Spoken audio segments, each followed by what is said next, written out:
did he say? Those women. Those women. That's what it was. You women enjoy talking about unicorns and... You're the one wearing a cat unicorn shirt. I'm wearing a Deadpool shirt. It's a cat unicorn shirt. It's Deadpool. Whatever. I'm wearing Laurel You're beautiful. Fig, so. Yes, you are. She's wearing Laurel Fig. You should make a those women shirt. Oh, Jesus. I'm sure that would go over well. Yeah. We might as well wear a shirt that says "Calm down." Yeah. You better GTFO.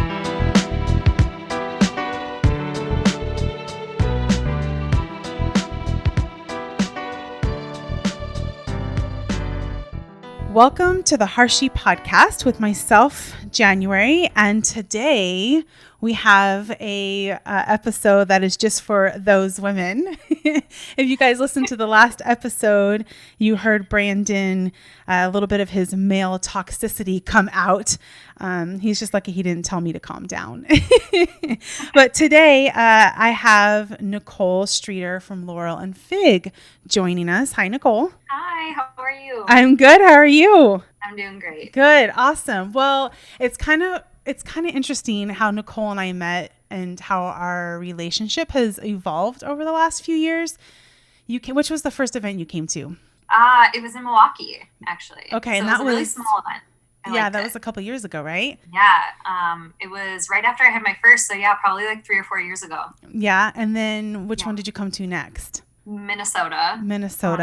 Yep, the one in Minnesota, yep. Okay, and then me and my best friend Missy came to each one together. It's kind of our thing. We love you. I love you. And then for this year, when I was doing the book tour, you reached out to me and were like, hey, can you add Madison to the tour? And I was like, sure. And well, I found this space and I just was like, I think I sent you a picture and I was you just need to be here. Like, this is like your space. Like, I envision you standing up there and talking to all these women, and it just came together so perfectly.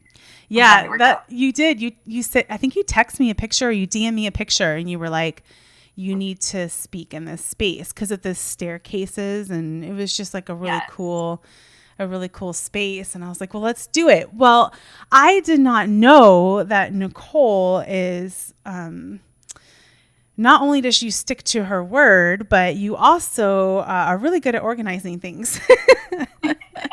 So you guys, Nicole got, I don't even know how many local sponsors you had involved for our event, but it was a lot. I mean, you made a booklet because it was so many, including Dunkin' Donuts. Like, yeah, we got free coffee, of course. Like, only in Madison would Dunkin' Donuts sponsor a local like women's gathering, right?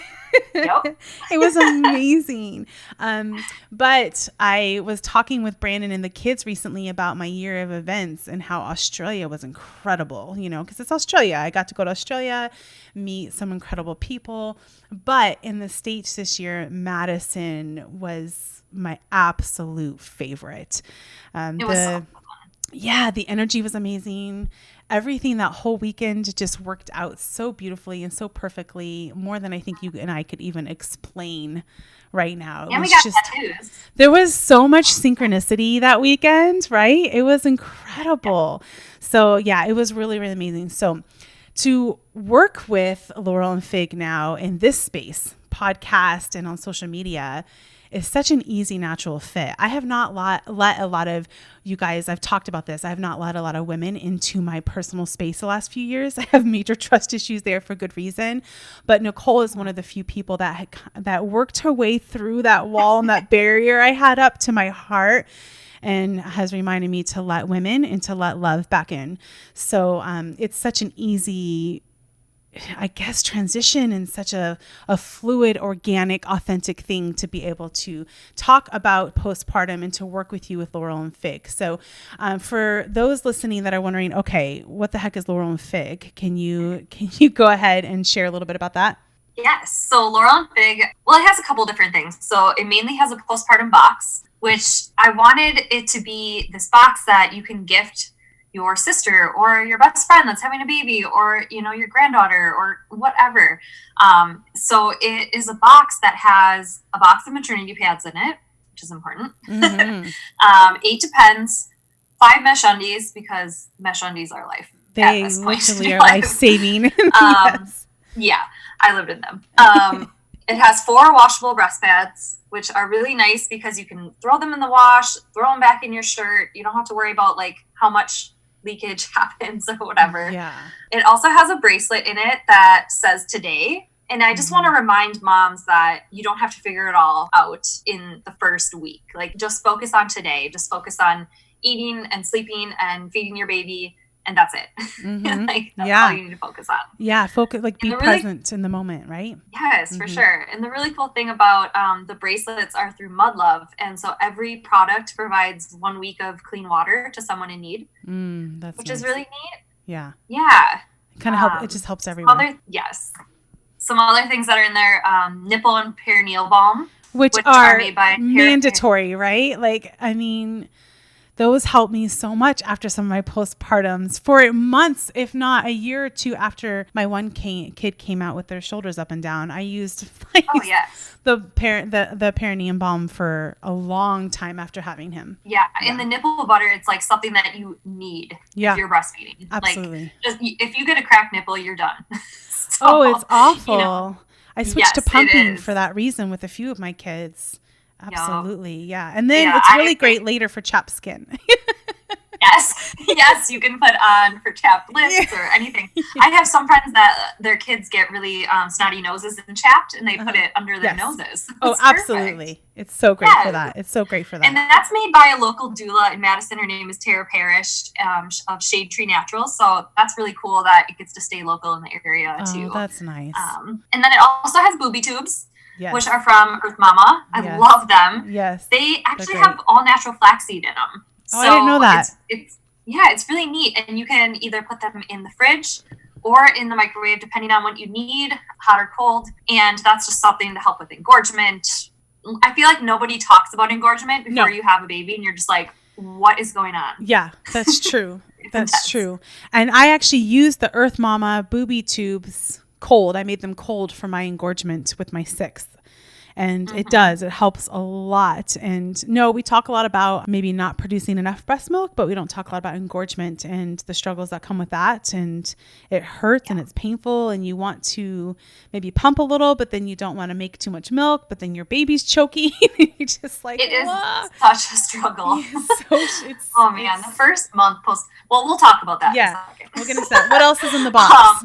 Box also has birth affirmations made by my best friend Alicia Rodriguez of Heart and Soul in Madison. Let's just talk about her for a minute and these affirmations. First of all, I've met her and she's amazing. She's one of the most beautiful souls I've met. Like, you can just tell from the moment you meet her. And she's just, I don't know, there's just so much joy, but then just enough feistiness. Like, she's just great. Yeah. So let me just share with everyone. When I arrived the morning of the event, I met her, and then she had made all of these beautiful, did she paint? Was it like painting, right? It was, watercolor. And it was like my cactus tattoo and a bunch of my quotes and coffee and all of these things. I don't know how far back she went on my stuff, but she found all of these things and made this beautiful like wall mural of these affirmations and things I love. I begged her to keep them. She let me. I love them so much. My kids know I love them. And so her artwork is beautiful, but then also just the intent behind them. It's incredible. And you guys know that I feel words are really, really powerful. So when you have affirmations, whether it's in pregnancy, birth, or postpartum, which we don't talk about that, right? Like needing that postpartum, that can help so much. And just like that reminder to come back to this moment and today, like you were talking about the bracelet, like coming back to this moment today. And what do I need to focus on in this moment or this hour right now as I wade through these murky waters of postpartum? So I just want to say that's actually one of my favorite things in your box is her affirmations and her artwork, because we need those just reminders and words of encouragement when we're going through such a huge transition. So they're amazing. I love that you have them in there. I know. And she just released some new collections that'll be on her website that I just took pictures of today. Awesome. And they're so amazing. So there's some for, I have a couple on like my fridge that's just like, I love myself enough to eat healthy today. And, just little things like that just really help keep you in tune. Yeah, that's neat. What is her website? Do you know? Her website, so she has an Etsy site, but I know her Instagram is at Heart and Soul WI. Heart and Soul WI. Okay, so just Yep. a little shout out for her because she's awesome and deserves it. She is That's awesome. amazing. And then yes, the Birth of That Fear book is in your boxes, huh? Yes, I know, of it's pretty course, cool. Because as you know, the end of it talks about postpartum, which Yeah. I think is really important. Yeah. So people can read the book beforehand and put up their affirmations before they have the baby, and then just continue on reading the book and everything, So after. it's a great gift to give yourself or somebody else in pregnancy because you can put the affirmations up. You can read the Birth of That Fear book.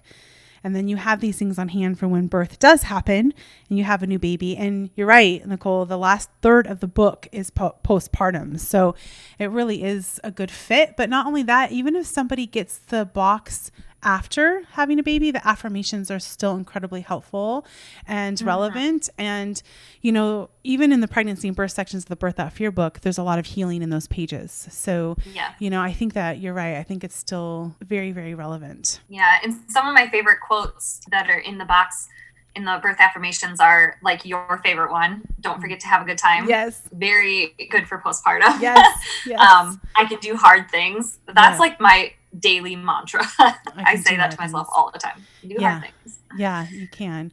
Yeah, I'm really big on affirmations. They're amazing. Well, okay, so you created this box so that women could take better care of themselves postpartum. It's also a great gift for postpartum. I don't really want anything for the baby. This is the narrative we're changing, right? Like it's not about the baby. Like we're taking care of the baby. We need to take care of ourselves. So it's like, I don't need another swing. I need nipple butter for my cracked, bleeding nipples as I figure out the baby's latch, right?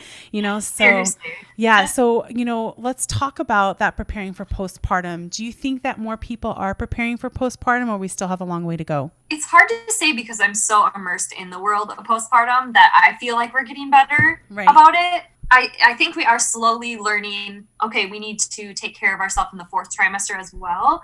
But I still think too many people just plan for the birth of their baby for 10 months. That's all they think about. That's all they talk about is their birth plan and where they're going to give birth, and they take the classes and everything. But there's no classes on postpartum. There's not classes on engorgement and all the things that you're going to feel after and things like that. And I wish that more people would take some time to just plan for that. And that's why this box is nice, because it sets you up for a couple weeks, but it's definitely not all of postpartum, because as you know, postpartum can be a couple of weeks for someone or a couple of years, so there's a lot that we have to do yet, I think, but I think we are getting better. Yeah. I think you bring up a good point about the classes. Like there aren't really classes for this, but the reason why there aren't classes for this is because there's a disassociation between realizing what we need until we're in it. And that's huge when it comes to pregnancy, birth, and postpartum. We're consumed by the pregnancy and the birth, but there's this disassociation that we don't really need to worry about that till we're in it. And so those classes would be hard to market and fill up anyways because of that disassociation, right? So I think the more that we're all using, like us seasoned moms or moms of, 1, 2, 3, 4 kids, we're using our voices in this social media platform to say, hey, actually, you really do need to pay attention to this way sooner, because we're ending up with so many families that are exhausted and breaking apart because we're not focusing on the family unit and finding a new normal and taking care of ourselves mentally and physically. And so that disassociation causes that problem. But I think us moms are like, hey, let's stop having this disassociation. Let's start talking about this sooner and sooner and sooner. Would you agree? Yeah, for sure. Yeah. I do think that this generation is getting better at talking about mental health in general, and also about like the postpartum period. But it's funny that you say that, because my dad, when I first launched Laurel and Fig, and I was like, yay, the postpartum boxes are live. And my dad was like, I don't think you should call it postpartum boxes. And I was like, what do you mean, Dad? That's what they are. And he's like, well, it makes me think of like postpartum depression. Right. And I was like, hold up, hold up a minute. So I educated him that, postpartum actually just means the time period of after you have a baby. Yeah. That is it. And that. So we need to start there, right? We need it. Like we're having to start at the basics, Because I see a lot of women that are like, oh, I didn't have postpartum. And it's like, actually, you did. You didn't have postpartum depression. They're two very different things, right? Yeah. I actually did a project a year or two ago on my photography page on like postpartum. I just wanted to show different people's stories of what they went through with either if they had postpartum depression or postpartum psychosis, or maybe they had a great postpartum. I just wanted to show different stories. And I had so many women that were writing their stories in, and they were saying, I suffered from postpartum. And they meant postpartum depression. And they meant well, but everyone thinks that like the word postpartum means postpartum depression. Right. And so I told my dad, I was like, no, I'm not going to change the box name because I'm part of this birth community that is trying to change this from this being narrative. A bad stigma, you know? Right. Absolutely. And so I'm not going to change. He wanted me to name it like the Happy Mama Box. That's actually really cute. I know, it's cute, but I'm like, no, I'm going to keep it postpartum because we need to keep talking about this. Yeah, you know? Absolutely. That is cute though. Go Dad. I love it. It took me until my 6th baby to prepare for my postpartum in pregnancy. And so it took me having 5 kids for me to think, maybe I need to prepare for the first 12 weeks of my postpartum now before I get there to have a smoother postpartum, because most of my postpartums weren't smooth. And I don't want people to wait until their 4th, 5th, or 6th postpartums to be planning for that. And a lot of women will ask me, well, how do you prepare for postpartum when you don't know exactly what you might be dealing with, whether it's baby blues or depression or rage or OCD or psychosis or none of the above, but just sad from having to find a new normal or grieving your life before baby or whatever it is. Like, how do we prepare for that if we don't know what we're going to go through? And my response is a question back. Well, how are you preparing for your birth if you don't know exactly how your birth is going to go, right? Because it's unpredictable, but you're still preparing for it, and you're having backup plans and having conversations around that. Well, it's the same thing for postpartum. Like, you make the space, you can take care of like some logistical things, like having a postpartum box and having a bin next to you with diapers and onesies and burp cloths and all that. And you can, plan meals and taking time off. But it's like, as far as like everything else, like you're just making space for whatever variation of normal comes up for you.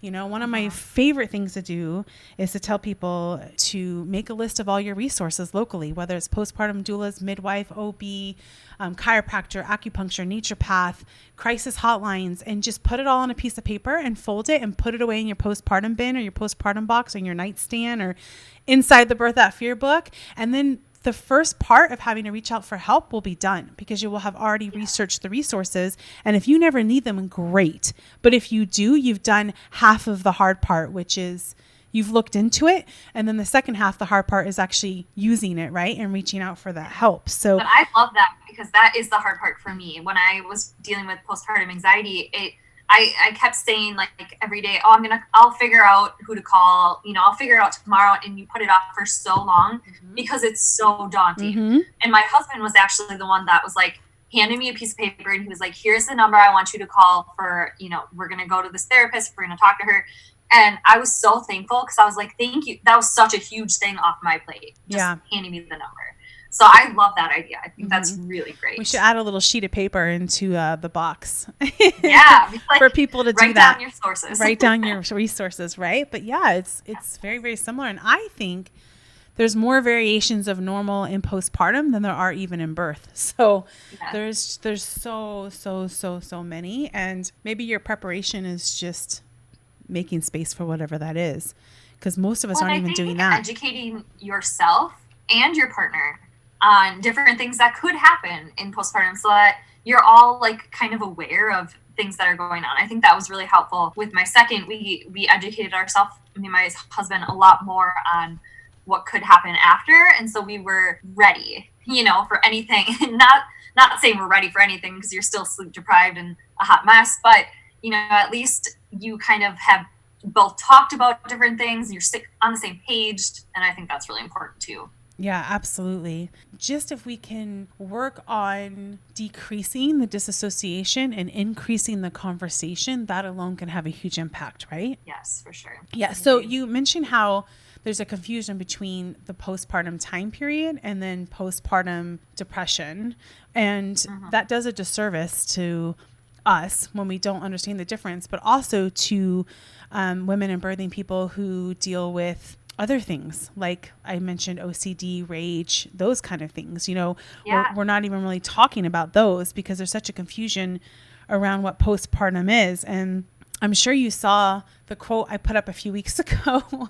I'm going to be known for the baby deer quote and then this quote, I think. But the one that said, because the truth is this, the first few years of postpartum are going to pull you so far away from who you used to be. And then they're going to put you back together as the person you're meant to become. And do you know why that quote went viral? Was because I added years in it. That's why. Because the way I wrote it, I added the first few years, not weeks, not months, but years. And that's why it hit such a chord with so many people, and it went like all over the internet, because it was years. Because we're not saying that. We're not saying, hey, postpartum is a years thing, not a weeks thing. Like we're just now getting people to acknowledge there's a fourth trimester, which is 3 fucking months, right? Like it's just like barely have I gotten my engorgement under control by then. But most of us don't even have 6 weeks of maternity leave in the US, at least, you know? And so we're really doing like this huge disservice with this whole 6 weeks thing, and even the fourth trimester thing. I'm grateful for it. I was part of that narrative, but I'm like, this is years. As long as I'm breastfeeding at least and my body's healing, like there's no quick bounce back. Like your organs all shifted inside your body. Like your pelvis. Grew a human. You grew a human and birthed it one way or another out of your body. And if you had a cesarean birth, you had major abdominal surgery on top of having a new baby. Like this is not a weeks thing when it comes to healing and finding a new normal. This is months to years. And I think that's the narrative that we need to be having is, you know, we don't have a baby and then, oh, well, your tear healed, so you're fine. No, your whole life has changed. Like I'm not fine right now.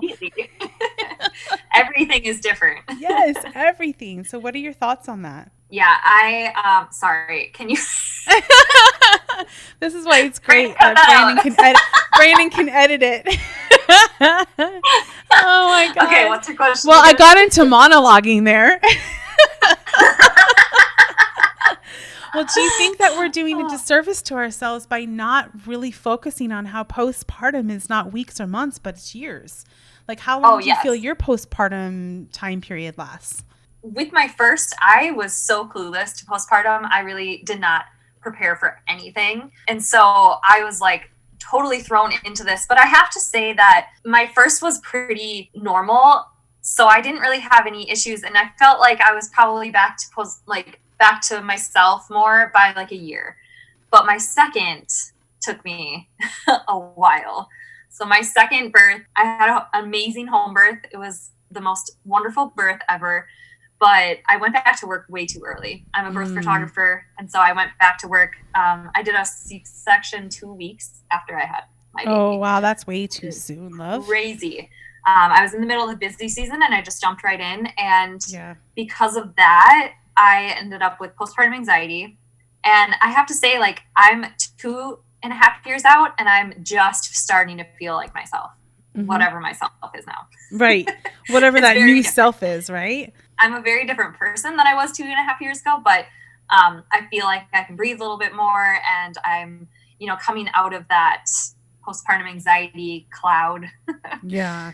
So yeah, I do think that it does take us years and definitely not weeks or even months. It takes a long time to get back to you. It's why I stopped having kids. I knew I wanted 6 to 8 kids, but I knew that I could not handle not only another pregnancy and birth, and not even just the first few months of postpartum, but the years of sleep deprivation and the teething and my body healing, years. And I knew that I could not commit to another 3 to 4 years of what pregnancy, birth, and true postpartum time period consists of. I knew I couldn't sign up for another 2 to 3 to 4 years of what comes with that anymore. You know, my youngest is, well, over 4.5, about 4.5 now. And I'm like, you know, having a 16-year-old and a 4.5-year-old, it's like, it's such a big difference. And I just didn't want to have to go through that anymore, you know? And I think that's very valid and again goes into the category of what we're not talking about a whole lot is like, hey, I stopped having kids because it's 3 years of sleep deprivation and I actually cannot handle that anymore. Like I will have postpartum psychosis probably if I go through this again, you know, and we don't talk about that. Like we don't, people ask me like, oh, you're done having babies. I'm like, no, I'm done having toddlers. Like I'm done with sleep deprivation. I'm done with all of that. And for good reason, because it's a lot that we go through. It's not just healing from the physicality of birthing a baby. There's so much more that comes with it. I mean, your relationships change, like with your friends, with your family. Like, you know, if you're like me, you have to break cycles and do things differently. And there's so much involved in having a new baby and postpartum, you know, and then we're feeling bad to ask for any help, right? Because we're set up in a society that is really based in shame, especially when it comes to female bodies and female lives and our livelihood and what we do. There's a lot of shame. It's rooted in shame. And so we feel like we have to have everything together or people are going to judge us or feel we can't take care of our babies or whatnot. And so we don't have a support system set up. We don't have a mentality in our culture of, wow, like this is a really special, magical time and we really need to uplift the family unit. Like that's lost now, which is why we're all always looking for our village, right? We're all always looking for it because we don't have it naturally, you know? And so I think it's really important to push through that shame and get the help anyways, right? Like I stopped telling people not to feel shame. It is. I think a lot of people have this thought that they have to do it all themselves and they're not a good mom if they can't do every single thing alone or do every Pinterest project that they see on Pinterest. And, you know, that's not how it needs to be. It really is.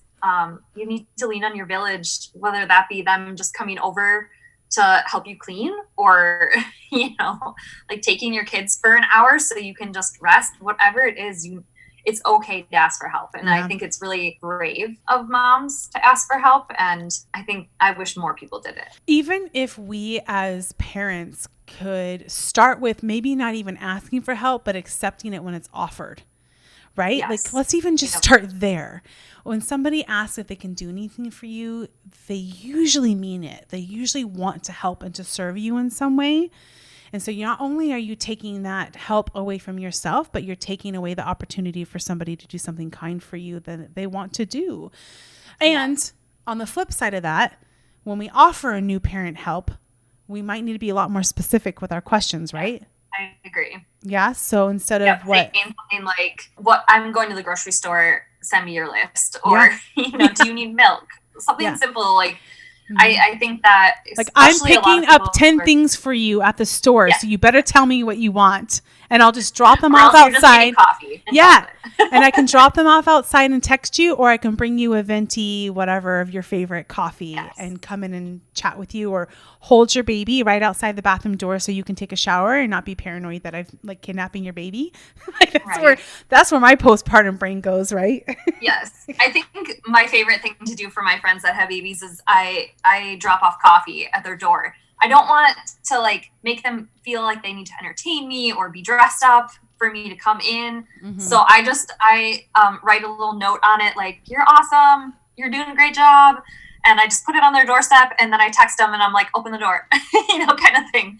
That's awesome. It's not like this big thing where they have to let me in and they have to feed me food and, oh, sorry, my house is messy. Like, no, I don't want you to go through all that. I literally just want to give you some coffee and a smile today. Oh my goodness. And when you're in the throes of postpartum and parenthood, somebody bringing you coffee or meal is like the best gift in the entire world. It just means that someone's thinking about you, which is really, really helpful. And it just tastes better. You feel so alone because you're like never alone when you're a parent. You're surrounded by children all the time, but it is lonely, you know? Yeah. So just someone thinking like, just being like, oh, you know, they thought about me today. That means a lot to people. Yeah. So. Well, and when especially if you're at home with your kiddos, it's so easy to just get lost in your thoughts and just start to kind of feel isolated. And it's just not healthy long term. So even just having like 20 minutes to talk to another adult where things don't feel so depressing can be everything to a new parent, right? Everything, because we're worried about everything. You have a new baby, you're worried about their health. I can't even tell you the anxiety I have in just keeping my 6 kids healthy and safe. Yes. It's unbelievable. It's a lot. It is a lot. It's a full-time job just worrying about that. It is.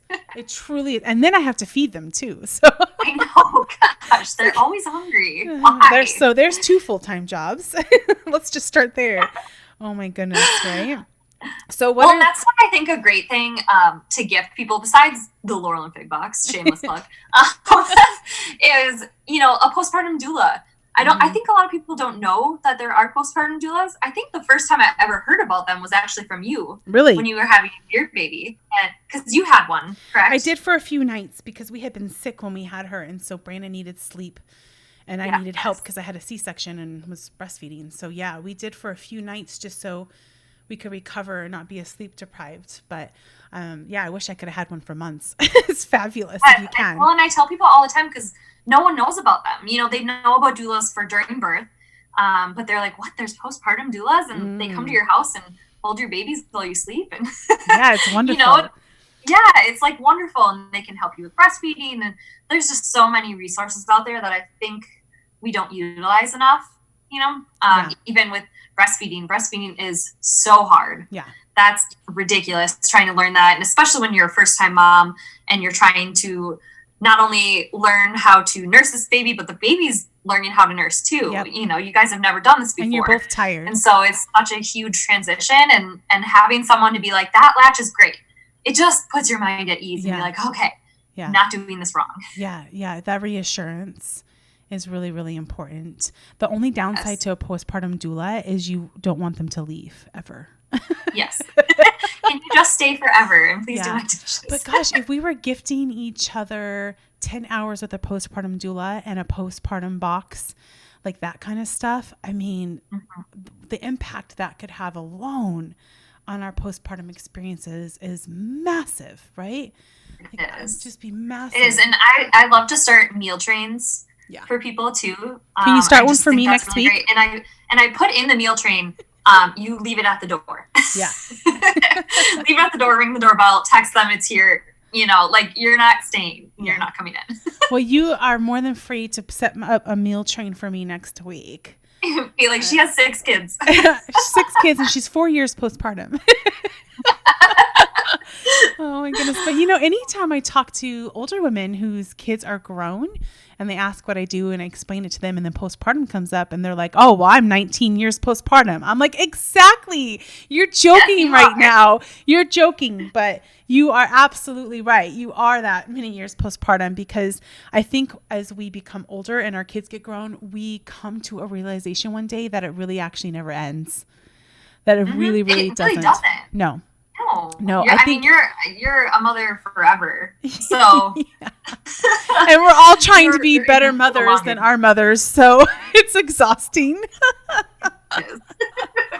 Oh my goodness! Think about if we had a meal train set up and postpartum doula, and we have this box with everything that we need, and maybe we have some friends that come over and just hold the baby so we can sleep. Yes. Which is so helpful. And they don't have to go far. They can be like in your bed with you. Yes. Holding the baby. I had my postpartum doula was in my room on the couch. We had a big room at the time.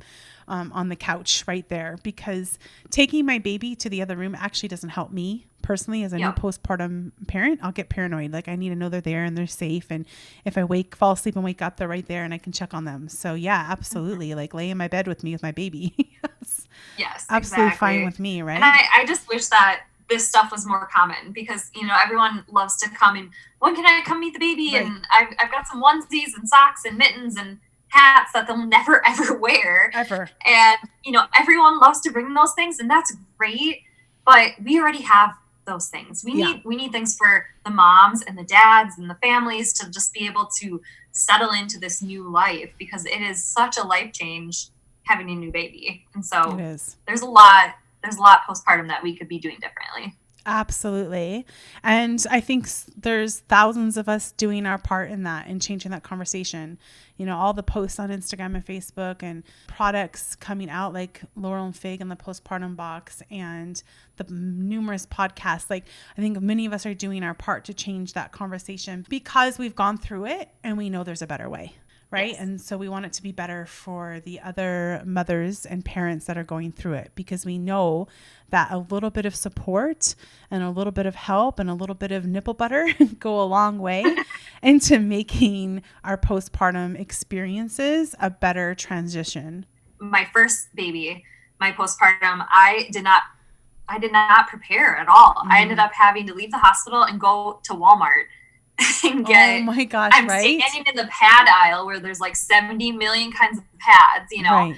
and I had a 40-hour labor. So I was exhausted mentally, physically, everything. And I'm standing there trying to figure out what I need. And I'm like ready to pass out. Oh my So gosh. we had to end up going back to the car just for me to sit, because I'm like, why shouldn't we be doing this? You know, No. right out of the hospital. That's part of the reason that this box came to life, because I don't want other moms to be passing out In Walmart.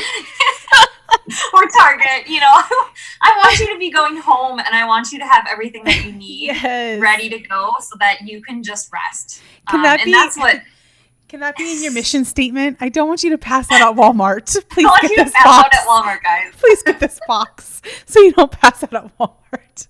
It's so true, though.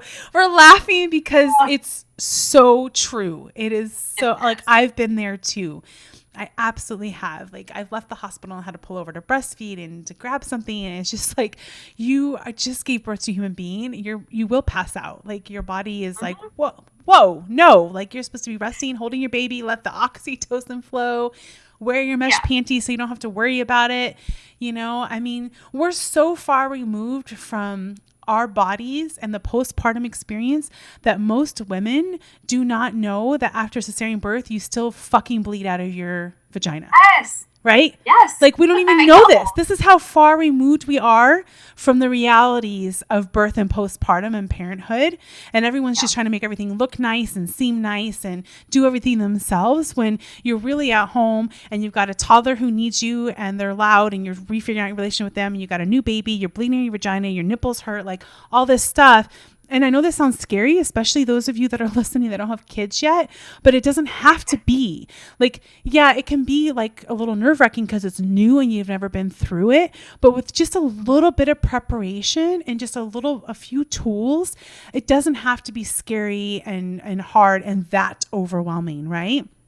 Yes. And that's why we're having and this educate conversation. yourself ahead of time so that you know, okay, I'm going to bleed for a while. I need lots of pads. Or, Yes. you know, whether you have a belly birth or a vaginal birth, you're going to bleed. Kind of things like that. Yeah. Just knowing ahead of time what to kind of expect. Because, again, with postpartum, just like with birth, nothing goes directly to plan. Mm-hmm. But, you know, you can kind of prepare yourself a little bit. Yeah. Ahead.